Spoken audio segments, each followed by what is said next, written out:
بسم اللہ الرحمن الرحیم۔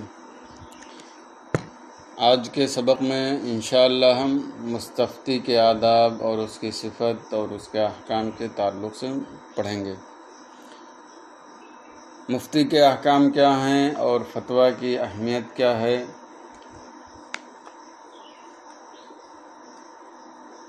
اور فتویٰ کے آداب کیا ہیں، یہ ساری چیزیں ہم پڑھ چکے۔ تو اب مستفتی کے بارے میں بھی جان لیتے ہیں تاکہ ایک طرح سے علم ہو جائے کہ مستفتی جو ہوتا ہے اسے کس طرح کا ہونا چاہیے، اس کا طریقہ کار ہونا چاہیے کیا ہے، اور آداب و احکام کیا ہیں، تاکہ اگر کسی کے اندر کوئی کمی معلوم ہو تو ہم اسے سمجھا بھی سکیں کہ آپ کو ایسا کرنا چاہیے، ایسا نہیں کرنا چاہیے۔ تو مستفتی کسے کہتے ہیں؟ امام نووی علیہ رحمۃ و رضوان نے ایک فصل بادی ہے آداب مستفتی و صفتی و احکام ہی، تو اس میں مختلف مسائل ہیں۔ سب سے پہلی بات جو انہوں نے ذکر کی ہے وہی کہ مستفتی کون ہوتا ہے۔ تو جو مفتی کے درجے تک نہ پہنچا ہو اور وہ احکام کے بارے میں سوال کرے، احکام شرعیہ کے بارے میں، تو وہ مستفتی کہلاتا ہے، اور وہ مقلد ہوتا ہے جس سے وہ سوال کرتا ہے۔ اور تقلید کے تعلق سے جو قول سب سے بہتر اور مختار ہے کہ تقلید اسے کہتے ہیں جو بغیر دلیل کے قبول کر لی جائے۔ اب یہ بات سامنے آئی کہ اگر کوئی شخص ایسا ہے جو مستفتی کے درجے میں ہے یا مقلد محض کے درجے میں ہے، تو اس پر استفتاء یعنی سوال کرنا واجب ہے، لازم ہے یا نہیں، اگر اس کو کوئی مسئلہ درپیش آتا ہے۔ تو امام نووی علیہ رحمۃ و رضوان فرماتے ہیں کہ ایسے شخص پر لازم ہے کہ کسی عالم اور مفتی سے ملاقات کر کے اس سے پوچھے،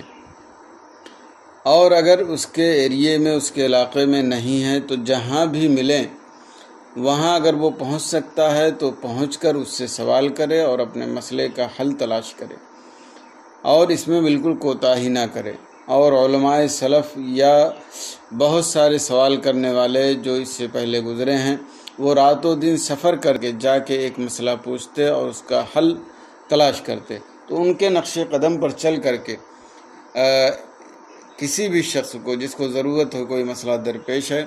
تو اسے وہاں پہنچ کر کے اس عالم سے سوال کر کے اپنا مسئلہ حل کر لینا چاہیے، ضروری ہے۔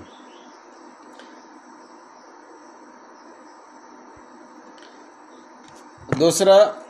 مسئلہ یہ ہے یا دوسری بات یہ ہے کہ جس شخص پر لازم ہے کہ کسی عالم کو تلاش کر کے اس سے مسئلہ پوچھے، جو مسئلہ درپیش ہے اس کا حل نکالے، تو کیا کسی عالم اور مفتی سے ایسے ہی کوئی مشہور ہو اور جا کے پوچھ لے؟ تو ایسا نہیں ہے، بلکہ اس کو معلوم ہونا چاہیے کہ یہ فتویٰ دینے کا اہل ہے، مسئلہ بتانے کا اہل ہے، اور اہل ہی کو تلاش کر کے وہ اس سے سوال پوچھے اور اس سے اپنا سوال پیش کر کے اپنے مسئلے کا حل تلاش کرے۔ ایسا نہیں ہے کہ اہلیت کا اسے علم نہ ہو اور جو بھی شخص ہو علم کی طرف منسوب ہوتا ہے، خواہ پڑھاتا ہے خواہ درس دیتا ہے، اس سے جا کر کے اپنا مسئلہ حل کر لے، ایسا نہیں ہے۔ تو اس کا مطلب یہ ہوا کہ جو شخص فتوے سے شغف رکھتا ہے، مسئلہ مسائل سے شغف رکھتا ہے، اس میں کام کرتا ہے، اسی شخص سے مسئلہ پوچھنا چاہیے، اور وہ اس کا اہل بھی ہو تو اس سے اپنے مسئلے کا حل تلاش کرنا چاہیے۔ ایسا نہیں ہے کہ کوئی بھی شخص ہو، بہت بڑا خطیب ہند ہے یا درسگاہ کا ماہر ہے، تو آپ اس سے جا کے فتویٰ پوچھیں، کیونکہ بہت ایسا ہوتا ہے کہ درسگاہ میں بہت ماہر ہوتے ہیں لیکن جب مسئلے کا معاملہ آ جاتا ہے تو ان کے ذہن میں بات نہیں ہوتی۔ ابھی حال ہی کی بات ہے، 2-4 دن پہلے ہم بہت بڑے عالم ہیں اور ہم نے کچھ جملے ان سے پڑھے بھی ہیں، لیکن درسگاہ ہی ہیں، مطلب درسگاہ میں کتابیں پڑھاتے ہیں لیکن فتویٰ سننے شغف نہیں ہے۔ اب بات آئی کہ عیدگاہ میں نماز جنازہ پڑھ سکتے ہیں یا نہیں، چونکہ جہاں نماز جنازہ پڑھتے تھے وہاں پہ جمع غفیر ہونے کی وجہ سے گنجائش نہیں تھی کہ لوگ آ سکیں. اب اچانک لوگوں نے عیدگاہ کا رخ کر لیا. اب وہ حضرت ہم سے پوچھ رہے ہیں کہ آپ چونکہ اس معاملے میں کام کرتے ہیں اور کبھی یہ مسئلہ درپیش نہیں آیا تو ایسا کر سکتے ہیں کہ نہیں. میں کہا نہیں، اجازت ہے، مسجد کے حکم میں ہے، لیکن اس معاملے میں مسجد کے حکم میں نہیں ہے، نماز جنازہ پڑھی جا سکتی ہے. تو اب اتنے بڑے عالم پوری زندگی تقریباً درس و درسی میں لگے، لیکن یہ مسئلہ ان کے ذہن میں نہیں تھا. کیوں ایسا نہیں ہے کہ ان کے پاس علم نہیں ہے، صلاحیت نہیں، سب کچھ ہے، لیکن چونکہ اس معاملے سے ان کو اتنا شغف نہیں ہے، اس لیے زیادہ تر مسائل ذہن میں اس طرح کے نہیں رہتے ہیں. تو اسی لیے کہا جاتا ہے کہ کسی بھی عامی آدمی کو، کسی بھی شخص کو اگر مسائل درپیش ہیں یا مسئلہ اس کو معلوم کرنا ہے تو جو اس کا اہل ہو اس کو تلاش کرے اور اسی سے مسئلہ پوچھیں. ایسا نہیں ہے کہ کوئی بھی خطیب ہند ہے، کوئی مدرس ہے، کوئی مقرر ہے تو جس سے چاہا اپنے مسئلے کا حل پیش کر لیا. بلکہ یہ بھی چلیے، یہ تو بڑے عالم تھے، ان کی تواضع اور انکساری تھی کہ وہ انہوں نے پوچھ لیا مجھ سے. ان کا بڑکپن تھا کہ شاگردوں کو سمجھا اس لائق کہ ان سے پوچھ لیا جائے. لیکن بہت سارے ایسے لوگ ہوتے ہیں کہ اگر ان سے پوچھ لیا جائے تو اپنی انا کو سنبھالنے کے لیے، اپنی عزت کو سنبھالنے کے لیے غلط مسئلہ بھی بتا دیتے ہیں. اور ظاہر سی بات، اگر غلط بتایا تو پوچھنے والا بھی مجرم ہوگا، اگر اہلیت وہ نہیں رکھتا ہے بتانے والا بھی مجرم ہوگا، پھر عمل کرنے والا پلس گنہگار ہوگا. تو اس لیے جب بھی مسئلہ پوچھنا ہو تو آپ یہ دیکھ لیں کہ یہ اس کا اہل ہے کہ نہیں، تبھی اس سے مسئلہ پوچھیں. کیونکہ اگر اہلیت رکھے گا تو بہرحال غلطی ہونے کا امکان کم ہوگا، برخلاف اس کے جو اس کی اہلیت نہیں رکھتا ہے. اب ایک بات اور سامنے آئی یہاں پر کہ اگر کوئی شخص ایسا ہے جو مشہور ہے کہ یہ فتویٰ کا اہل ہے یا تواتر وغیرہ یا استفادہ وغیرہ سے ثابت ہے، تو کیا ایسی صورت میں اس کو اہلیت کی تفتیش کرنے کی ضرورت نہیں کہ کوئی عادل شخص گواہ دے بتا دے کہ واقعی یہ فتویٰ دینے کا اہل ہے، مسئلہ مسائل بتانے کا اہل ہے، یا محض شہرت ہی پر اکتفا کر لیا جائے؟ تو امام نووی علیہ رحمت و رضوان نے اسی کو ترجیح دی ہے کہ اگر کوئی شخص یہ بھی کہے کہ میں فتوے کا اہل ہوں یا وہ شخص مشہور ہے تو اس صورت میں اس سے فتویٰ پوچھا جا سکتا ہے، کیونکہ کسی شخص کا کسی معاملے میں اقدام کرنا اس بات پر دلالت کرتا ہے کہ واقعی وہ اس کی اہلیت رکھتا ہے. اور دوسرے بعض لوگوں نے کہا کہ کتنا بھی مشہور ہو جائے، کچھ بھی ہو جائے، جب تک کوئی عادل آدمی اس کی شہادت نہ دے دے کہ وہ واقعی فتوے کا اہل ہے، اس وقت تک اس سے پوچھا نہیں جا سکتا. امام نووی علیہ رحمۃ اللہ نے شہرت کا اعتبار کیا ہے، اپنے اہلیت کی اقرار کا بھی اعتبار کیا ہے کہ وہ فتوے کا اہل ہے، اس سے پوچھا جائے. تو یہ امام نووی علیہ رحمہ کے زمانے کے اعتبار سے ہو سکتا ہے کہ اس وقت مفتی لوگ متقی ہوتے تھے، پرہیزگار ہوتے تھے، لوگ بلا وجہ اس معاملے میں اقدام نہیں کرتے تھے، جو اہل ہوتا تھا وہی فتویٰ دیتا تھا، وہی مشہور بھی ہوتا تھا. لیکن آج کے دور میں اگر آپ دیکھ لیں تو ہم اور آپ اپنی نگاہوں سے دیکھتے ہیں کہ کتنے لوگ اپنے آپ کو مفتی کہلاتے ہیں، لیکن ان کا مفتیت سے یا مسئلہ مسائل سے کسی طرح کا کوئی شغف نہیں ہوتا. بلکہ کبھی ایسا ہوتا ہے کہ ایک دو مسئلہ کسی نے کوئی نقل کیا ہے تو اس کی بیس پر بھی اپنے آپ کو مفتی کہلاتا ہے. تو اس طرح کے لوگ اگر بحیثیت مفتی مشہور ہو جائیں اور ان سے فتویٰ پوچھا جائے تو بہرحال غلطی کا بہت زیادہ امکان ہے. اس لیے میرے حساب سے آج کے اپنے یہاں کے حالات کے اعتبار سے یہی کہنا بہتر ہوگا کہ کوئی شخص جب تک اس کے بارے میں معلوم نہ ہو جائے کہ یہ فتوے کا اہل ہے اور مسئلہ مسائل بتانے کا اہل ہے، اس وقت تک اس کی طرف رجوع نہ کیا جائے. اور جو پہلا قول ہے کہ شہرت کا اعتبار نہیں ہوگا، تواتر کا اعتبار نہیں ہوگا، کوئی یہ کہے کہ میں فتوے کا اہل ہوں، اس کا اعتبار نہیں ہوگا، یہی مجھے بہتر لگتا ہے. کیونکہ ہم اور آپ، ہر آدمی تقریباً یہ جانتا ہے کہ آج کل جو مفتی ہیں وہ تو ٹھیک ہے، لیکن جو مفتی نہیں ہیں ان کو بھی مفتی کہا جاتا ہے اور عوام کی زبان زد ہے کہ وہ مفتی ہیں. تو اس لیے میرے حساب سے آج کے حالات کے اعتبار سے وہی بہتر ہے کہ جب تک کوئی عادل شخص بتا نہ دے کہ فلاں شخص فتوے کی اہلیت رکھتا ہے، اس وقت تک اس سے فتویٰ نہیں پوچھنا چاہیے. یا خود وہ تحقیق کر لے، اگر اس لائق ہے کہ وہ تحقیق کرتا ہے کہ وہ فتوے کا اہل ہے تو بھی فتویٰ پوچھے، ورنہ نہیں. اب اس کے بعد یہ بات اور مزید ایک امام نووی علیہ رحمۃ اللہ رضوان فرماتے ہیں کہ اگر دو یا دو سے زیادہ مفتیان کرام جمع ہو جائیں تو ایک عام آدمی کو کیا کرنا چاہیے؟ کیا اس پر اجتہاد لازم ہے کہ ان میں سے جو عالم ہو متقی ہو، پرہیزگار ہو، زیادہ ثقہ ہو اس کی تقلید کرے، اور جو تھوڑا کم درجے کا ہو اس کو چھوڑ دے۔ تو پہلا قول یہ ہے کہ اس پر یہ لازم نہیں ہے کہ وہ اس بات کی تحقیق کرے کہ ان میں سے متقی اور پرہیزگار کون ہے اور جانکار کون ہے، بلکہ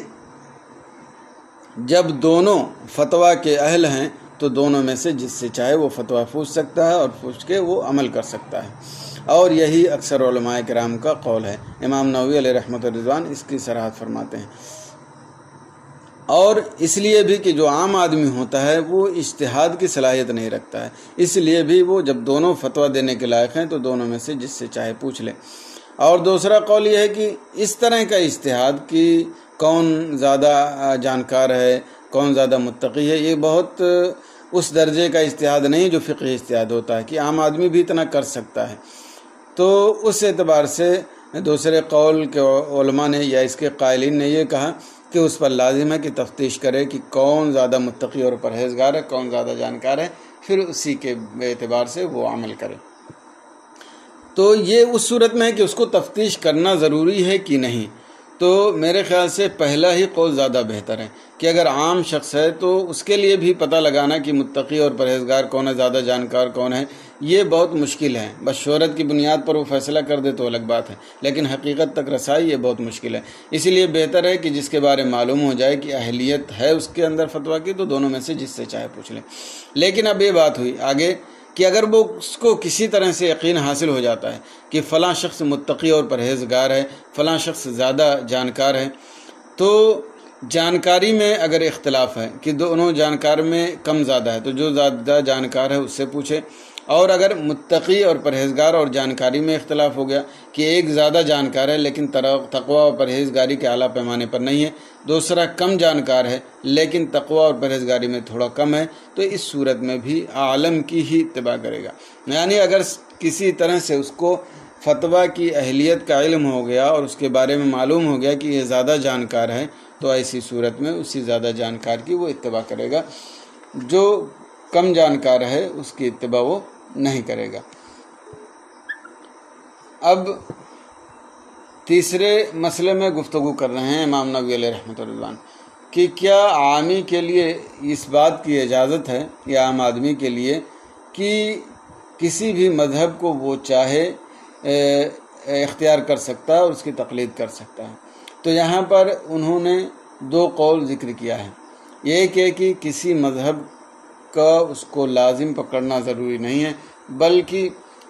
جس سے بھی چاہے، چونکہ وہ عام آدمی ہے تو اس کا کوئی مذہب نہیں ہوتا، اسی لیے وہ جس سے چاہے حنفی سے پوچھ لے، جو مسئلہ بتا دے اس کے اعتبار سے عمل کر لے، شافعی سے پوچھ لے، جو مسئلہ وہ بتا دے اس پر عمل کر لے۔ اور دوسرا قول یہ ہے کہ اس پر لازم ہے کہ کسی ایک مذہب کو پکڑے اور اسی کے مطابق اور چلے، اسی کے اصول و ضوابط کے مطابق زندگی گزارے،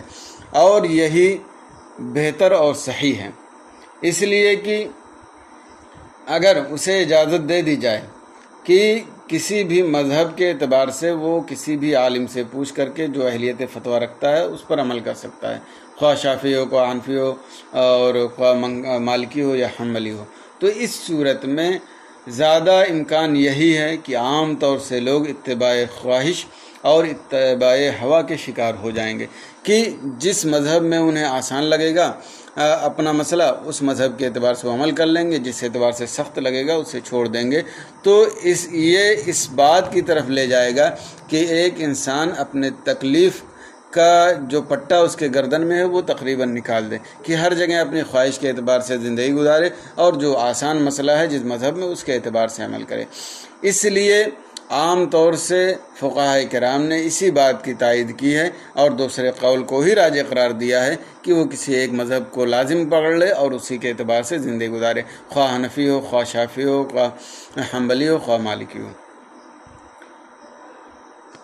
یہ بعد کے زمانے میں ایسا ہوا، ورنہ صحابہ کے زمانے میں ایسا نہیں تھا۔ جس سے چاہتے وہ مسئلہ پوچھ لیتے اور اسی کے اعتبار سے عمل کرتے، کیونکہ اس وقت یہ ساری چیزیں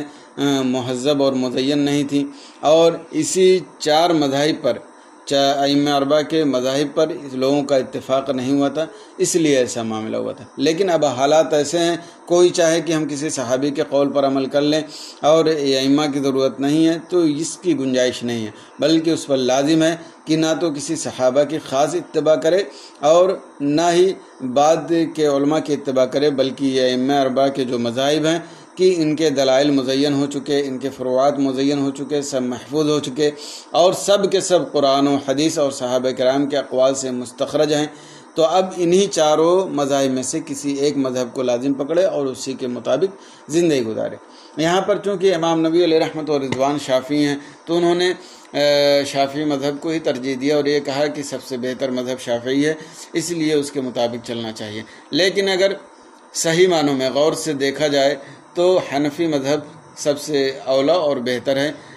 اگر تقدم کے اعتبار سے دیکھا جائے تو امام اعظم ابو حنیفہ علیہ رحمۃ و رضوان سب سے پہلے ان کی پیدائش ہوئی ائمہ سے پہلے ہی سن 80 ہجری میں، جو بعد کا قول ہے، ورنہ اس سے پہلے بھی کئی اقوال ہیں۔ تو اس اعتبار سے دیکھا جائے تو آپ کو تقدم حاصل ہے، صحابہ کرام کا زمانہ آپ کو ملا ہے اور بعض کی روایتیں بھی سنی ہیں، اور دوسرے اعتبار سے کہ بھی آپ کے مسائل جو اصول و ضوابط و قرآن و حدیث کی روشنی میں مستخرج ہیں وہ زمانے کے لحاظ سے بہت کافی حد تک مطلب متفق ہوتے ہیں اور آسانی سے مسائل حل ہوتے ہیں۔ تو اس لیے امام اعظم ابو حنیفہ علیہ رحمۃ و رضوان کا ہی مذہب سب سے اولیٰ اور بہتر ہے۔ چوتھا مسئلہ یا چوتھی بات یہاں پر ذکر کر رہے ہیں کہ اگر دو مفتی کے فتوے میں اختلاف ہو جائے تو ایسی صورت میں وہ کس پر عمل کرے گا، کس مفتی کے قول کی اتباع کرے گا۔ تو 5 صورتیں یہاں پر ذکر کی ہیں۔ ایک تو جو اس میں سخت ہو اس پر عمل کرے، اور دوسرا وہ کہ جو ہلکا، جس میں حکم ہلکا ہو اس پر عمل کرے، تیسرا ہے کہ وہ غور و خوض کرے، محنت کرے، تو جو عالم اور متقی اور پرہیزگار ہے اس کے مطابق عمل کرے، اور چوتھا ہے کہ کسی دوسرے مفتی سے پوچھ لے تو جس مفتی کے موافق ہو قول، یعنی جس مسئلے میں یا جس قول میں جس رائے میں 2 لوگ ہو جائیں اور ایک تنہا ہو جائے تو 2 لوگ جس کے ساتھ ہیں اس پر عمل کریں، اور 5واں یہ ہے کہ اسے اختیار ہے دونوں میں سے جس سے چاہے عمل کرے۔ تو بہت سارے علماء نے 5ویں صورت کو راجح قرار دیا ہے کہ جب اس نے مسئلہ پوچھا کسی اہل سے اور ان کا اختلاف ہو گیا تو دونوں میں سے جس پر چاہے وہ عمل کر لے اسے یہ اختیار ہے۔ لیکن میرے خیال سے یہاں پر تیسری اور چوتھی صورت زیادہ بہتر ہونی چاہیے جس کو بعض علماء نے راجح قرار دیا ہے، اور وہ یہ ہے کہ عالم اور جو زیادہ متقی ہو اس کے اعتبار سے وہ اخذ کرے، یا ہے کہ دوسرا مفتی کوئی اس کی موافقت کر دے تو پھر 2 مفتی جو ایک ساتھ ہو جائیں اس کے اعتبار سے عمل کریں۔ 5ویں بات، اگر کوئی شخص ایسی جگہ ہے جہاں کوئی مفتی نہیں ہے سوائے ایک مفتی کے، یعنی زیادہ مفتیان کرام نہیں، صرف ایک ہی ہے، تو ایسی صورت میں اس مفتی کا حکم اس کو لازم ہوگا یا نہیں۔ یعنی دیکھیے مفتی کا کام کیا ہے، مسئلہ بتانا، مسئلہ بتا دیا اس کی ذمہ داری ختم ہو گئی، وہ لازم نہیں کر سکتا، یہ کام قاضی کا ہے کہ وہ لازم کرے اور ضروری کرے، بغیر عمل کرے کوئی چارہ نہیں ہے۔ لیکن مفتی کا کام یہ نہیں، مفتی کا کام صرف اتنا ہے کہ مسئلہ بتا دے، اب وہ سامنے والا شخص عمل کرے یا نہ کرے یہ اس کی ذمہ داری ہے۔ تو اب یہاں پر بتا رہے ہیں کہ اگر ایک ہی مفتی ہو تب بھی یہی حکم رہے گا کہ وہ عمل کرے یا نہ کرے، کیونکہ مفتی کا کام ہے مسئلہ بتانا، اس کا کام ہے عمل کرنا یا نہ کرنا۔ تو بتا رہے ہیں کہ کچھ علماء نے کہا کہ نہیں، اس پر عمل کرنا لازم نہیں ہے جب تک کہ وہ خود التزام نہ کرے، یعنی خود وہ التزام نہ کرے کہ میں اس کے قول پر عمل کروں گا، اس وقت تک اس کو عمل کرنا لازم نہیں ہے۔ لیکن بہت سارے علماء نے یہ کہا کہ اگر ایک ہی مفتی ہے وہاں پر اس مقام میں جس جگہ وہ ہے اور دوسری جگہ سے اس کو پوچھنے کی گنجائش نہیں ہے، تو ایسی صورت میں اس پر لازم اور ضروری ہے کہ اس مسئلے پر وہ عمل کرے، اسی کی مفتی کے مطابق چلے، چاہے وہ التزام کرے یا نہ کرے، اس میں کوئی گنجائش نہیں، اس پر لازم ہے۔ تو یہاں سے پتہ چلا کہ اگر صرف ایک ہی مفتی ہے اور وہ شخص ایسی جگہ ہے کہ کوئی دوسرا مفتی نہیں ہے تو اس مفتی کے مطابق اس پر چلنا لازم اور ضروری ہے، کیونکہ ظاہر سی بات ہے اگر اس کے مطابق نہیں چلے گا تو یہی ہوا کہ وہ اپنے خواہش کے مطابق چلے گا، اور خواہش کے مطابق چلے گا تو بہرحال غلطی کا بہت کیا تقریباً 100% امکان ہے۔ تو اس لیے ایسی جگہوں پر مفتی جو موجود ہے اس کے مطابق اس کو عمل کرنا لازم اور ضروری ہے۔ اور اگر پھر بعد میں دوسرا کوئی مفتی مل گیا اور اس نے فتویٰ دیا جس کی بنیاد پر اختلاف ہو گیا، تو اب جو زیادہ متقی اور پرہیزگار ہے یا کہہ لیجئے کہ عالم ہے، اس کے اعتبار سے وہ دیکھے تو جو عالم ہوگا اسی کے مطابق وہ عمل کرے، اور جو عالم نہیں ہے اس کو ترک کر سکتا ہے۔ اور چھٹا مسئلہ یہاں پر امام نووی علیہ رحمۃ اللہ رضوان نے ذکر کیا ہے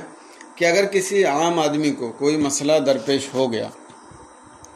پھر اس کے بعد اس نے تو عمل کر لیا، پھر دوبارہ وہی مسئلہ درپیش ہوا، تو کیا ایسی صورت میں اس کو لازم ہے کہ مفتی سے پوچھے؟ تو بعض لوگوں نے کہا کہ لازم ہے کہ پوچھے، اور بعض لوگوں نے کہا کہ نہیں، لازم نہیں ہے۔ جب اس کو مسئلہ درپیش ہو چکا ہے اس سے پہلے تو اس کے علم میں بہرحال ہوگا، تو ایسی صورت میں اس کو لازم نہیں ہے دوبارہ مفتی سے پوچھنا، بلکہ اسی کے مطابق عمل کر لے۔ لیکن میرے حساب سے اگرچہ اس کو علماء کرام نے صحیح قرار دیا اور حقیقت یہ ہے کہ صحیح ہے، لیکن احتیاط آج کل کے عوام میں خاص طور سے یہ بہتر ہے کہ مفتی سے دوبارہ رجوع کر لے، کیونکہ عام طور سے ان کے ذہن میں بات رہ نہیں جاتی ہے کہ ہم نے کیسے عمل کیا تھا یا مفتی نے پچھلے مسئلے میں کیا بتایا تھا۔ البتہ اگر اس کو یقین ہے، شک و شبہ بالکل نہیں ہے، تو ایسا کر سکتا ہے کہ پہلے بتانے کے مطابق عمل کر لے، لیکن بہرحال احتیاط اسی میں ہے کہ دوبارہ پوچھ لے۔ ساتویں بات یا ساتواں مسئلہ جو امام نووی علیہ رحمۃ اللہ رضوان نے یہاں پر ذکر کیا ہے وہ یہ ہے کہ مستفتی کے لیے یعنی سوال کرنے والے کے لیے لازم نہیں ہے کہ وہ خود جا کے پوچھے، خود بھی پوچھ سکتا ہے اور دوسرے کو بھیج کر بھی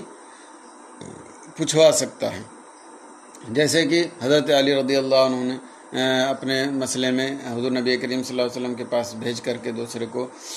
مسئلہ معلوم کیا تھا، کیونکہ آپ کو حیا محسوس ہو رہی تھی۔ تو اس طرح سے خود بھی پوچھ سکتا ہے اور دوسرے سے بھی پوچھوا سکتا ہے۔ آٹھواں مسئلہ یہ ہے کہ مستفتی جو سوال کرنے والا ہے اسے مفتی کے ساتھ ادب کے ساتھ پیش ہونا چاہیے، اور جو بھی بات کہے اس میں تعظیمی جملے ہوں، کوئی ایسا جملہ نہ ہو جس سے مفتی کی حد کے عزت ہو یا جس سے سوال پوچھ رہا ہے اس کے پر کسی طرح کا نقص ظاہر ہو، اور اپنے ہاتھ کے ذریعے مفتی کے چہرے کی طرف اشارہ نہیں کرے گا، اور یہ بھی اس طرح کی بات نہیں کہے کہ آپ کو اس مسئلے میں کچھ علم ہے کہ نہیں ہے، اس طرح کی بھی بات نہیں کہے گا، اور یہ بھی نہ پوچھے کہ آپ کے امام کا مذہب کیا ہے اور امام شافعی یا دوسرے امام کا مذہب کیا ہے، یہ سب بھی اسے پوچھنے کی اجازت نہیں، کیونکہ ایک مقلد ہے تو اس کو اس کی ضرورت نہیں ہے، بلکہ مفتی سے جو مسئلہ پوچھے اپنے مذہب کے مطابق اسی کے مطابق وہ عمل کرے۔ اور عام طور سے دیکھا گیا ہے کہ بہت سارے عوام میں سے لوگ اپنے آپ کو بہت بڑا عالم سمجھتے ہیں یا اپنے آپ کو بہت بناتے ہیں اور سوچتے ہیں ہمارے پاس بہت علم ہے، تو جب سوال تو کریں گے لیکن جیسے ہی آپ نے بتایا تو وہ کہیں گے یہی جواب میں نے بھی دیا تھا، یہی میرے بھی علم میں تھا، یہی میرے ذہن میں بھی آیا تھا۔ تو یہ ادب کے خلاف ہے ایک مستفتی کے لیے، اس کو چاہیے کہ اس طرح کا جملہ نہ کہے، بلکہ پوچھے اور اسی پوچھنے کے مطابق عمل کر لے، یا جس کو بتانا ہو بتا دے، اور اپنے دل ہی میں وہ یہ کافی سمجھے کہ بھائی جیسے میں نے سوچا تھا مفتی صاحب نے جو بتایا اسی کے موافق ہوا، اللہ کا شکر ہے کہ ہمیں اس کا علم پہلے سے تھا، لیکن مفتی کے سامنے اس کا اظہار کرنا یہ بے ادبی ہے اور ادب کے خلاف ہے، ایک مستفتی کو ایسا نہیں کہنا چاہیے۔ اور اسی طرح سے یہ بھی نہیں کہنا چاہیے کہ فلاں نے یا کسی اور نے آپ کے جو آپ نے جواب دیا اس سے الگ ہٹ کر کے ہے یا اس طرح کا معاملہ، مفتی سے اس طرح کی باتیں ذکر کرنے کی ضرورت نہیں ہے۔ اور یہ بھی نہیں کہنا چاہیے کہ اگر ہمارے موافق سوال ہے، سوال کا جواب ہے تو آپ جواب دیجئے ورنہ جواب نہ دیجئے۔ اور اسی طرح سے ایک مستفتی کے لیے یہ بھی چاہیے کہ اگر مفتی کھڑا ہو تو ایسی صورت میں اس سے سوال نہ کرے، یا کہیں مشغول ہو، کوئی کام کر رہا ہو تو سوال کرنے سے پرہیز کرے۔ بہت ایسا ہوتا ہے دارالفتہ میں ہم ہی بیٹھے رہتے، کوئی کام کر رہے ہیں، آئے فوراً سوال کرنا شروع کر دیے۔ یہ بھی نہیں ہوتا ہے کہ لا پوچھ لیں کہ حضرت تھوڑا سا آپ ٹائم دے دیجئے یا وقت دے دیجئے، پھر ہم سوال کر لیں، کچھ ضروری کام ہے، بس شروع ہو جاتے ہیں۔ یا کہیں چلتے پھرتے مل گئے تو لوگ پوچھنے لگتے ہیں۔ دیکھیے فتویٰ ایک اہم چیز ہے، اس کا اہتمام کرنا چاہیے۔ حضرت امام مالک علیہ رحمۃ و رضوان حدیث پڑھانے کے لیے اور مسئلہ مسائل بتانے کے لیے بہت زیادہ اہتمام کرتے تھے۔ حدیث پڑھانے کے لیے وضو کرتے تھے اور عطر وغیرہ سب لگاتے تھے۔ تو علم کا ادب خود بھی کرنا چاہیے اور جو سوال کرنے آیا ہے اس کو بھی کرنا چاہیے اور اس کو سمجھانا چاہیے گاہے بگاہے کہ آپ سوال کیسے کر سکتے ہیں، آپ کو کیا کرنا چاہیے۔ اور اگر مستفتی ایک ہی پرچے میں مختلف لوگوں کا دستخط کرانا چاہتا ہے کہ یہ مسئلہ صحیح ہے یا نہیں ہے یا جیسا بھی ہے، تو ایسی صورت میں وہ شروع کس سے کرے گا؟ تو کہہ رہے ہیں کہ زیادہ بہتر ہے کہ جو عالم ہو اور زیادہ جانکار ہو اس سے شروع کرے، اسی طرح سے مطلب نیچے اترتا جائے۔ لیکن اگر الگ الگ ورقے میں دستخط کرانا ہے یا الگ الگ ورقے میں تصحیح کرانا ہے تو ایسی صورت میں کوئی حرج نہیں، جس سے چاہے وہ کیا ہے شروع کر سکتا ہے۔ اور بہتر یہ ہے کہ جو سوال کرتا ہے وہ مفتی کے لیے دعا بھی کرے، یعنی سوال میں دعا کا ذکر کر دے، اس کے لیے رحمت کی دعا کر دے، اس کے لیے برکت کی دعا کر دے، یا اس طرح کی کوئی بھی جملہ ہو اس کو استعمال کر لے۔ اور یہ نہیں کرنا چاہیے کہ اللہ تعالی ہم پر بھی رحم فرمائے اور تم پر بھی رحم فرمائے۔ اس طرح کا جملہ ایک عام آدمی کے لیے اپنے مفتی کے سامنے نہیں کہنا چاہیے، حالانکہ فی نفسی جملے میں کوئی حرج نہیں، کیونکہ اس سے ایک طرح سے مطلب تعلی جھلکتی ہے، تو اس لیے میرے خیال سے علماء نے منع فرمایا کہ اس طرح کی بات نہ کہیں۔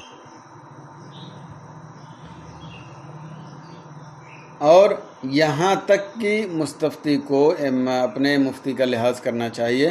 کہ ورقہ جو کاغذ ہے اس کو موڑ کر کے نہ دے کہ مفتی کو اس کو کھولنے کی ضرورت پڑے، اور اسی طرح سے جب مفتی سے واپس لے تو اس کو موڑنے کی تکلیف بھی نہ دے، بلکہ کھلا ہی مفتی دے دے، پھر وہ اپنے حساب سے اس کو موڑ کر کے رکھ لے۔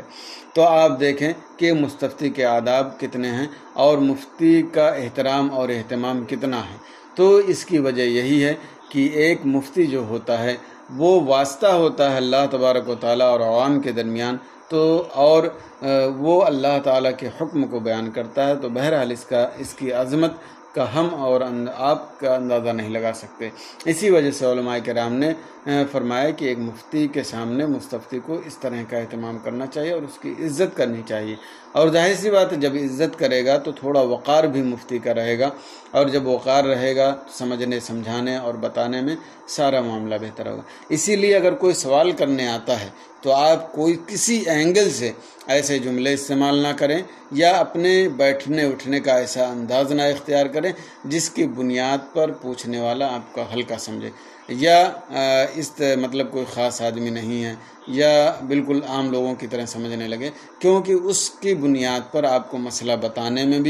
بتانے کے بعد اس کے دل میں جمے نہ جمے اس پہ بہت فرق پڑے گا۔ اس لیے ہمیشہ آپ جب بھی مسئلہ بتائیں تو باوقار رہیں اور اہتمام کے ساتھ ہی بتائیں تاکہ فتوے کا اور مسئلے کا کافی حد تک اثر پڑے۔ اور جو شخص فتویٰ لکھتا ہے اسے چاہیے کہ یا فتویٰ نہیں بلکہ کہہ لیجیے جو سوال لکھتا ہے وہ بھی سوال واضح الفاظ میں اور اچھے الفاظ میں لکھیں، اسی طرح جو جواب دیتا ہے وہ بھی واضح الفاظ میں اور صاف الفاظ میں اچھی تحریر میں لکھیں۔ اور عام آدمی کے لیے دلیل کا مطالبہ نہیں کرنا چاہیے، یعنی اگر آپ نے مسئلہ لکھ کے پیش کر دیا تب وہ چاہے کہ ہم کو دلیل بھی دے دیں تو اس وقت اس کو مطالبہ نہیں کرنا چاہیے، بلکہ بعد میں کسی وقت مطالبہ کر لے۔ اور بعض لوگوں نے کہا کہ نہیں، دلیل کا مطالبہ کر سکتا ہے جو قطعی الدلالہ ہو، جس میں اس کو سمجھنے میں کوئی دقت نہ ہو، البتہ اگر استخراج، استدلال، قیاس، استحسان وغیرہ کی ضرورت پڑے تو اب اس کو اس طرح کی باتیں بتانے کی ضرورت نہیں، اس کو منع کر دیا جائے۔ لیکن صحیح پہلا ہی ہے کہ ایک عام آدمی کو دلیل کی ضرورت نہیں، اسے صرف مذہب کے مطابق عمل کرنے کی ضرورت ہے۔ ہاں اگر واقعی اس کو ضرورت محسوس ہوتی ہے تو پھر بعد میں دلائل پوچھ سکتا ہے، بلکہ اس وقت بھی اگر ضرورت ہو تو پوچھ سکتا ہے، اس میں کوئی حرج نہیں ہونا چاہیے۔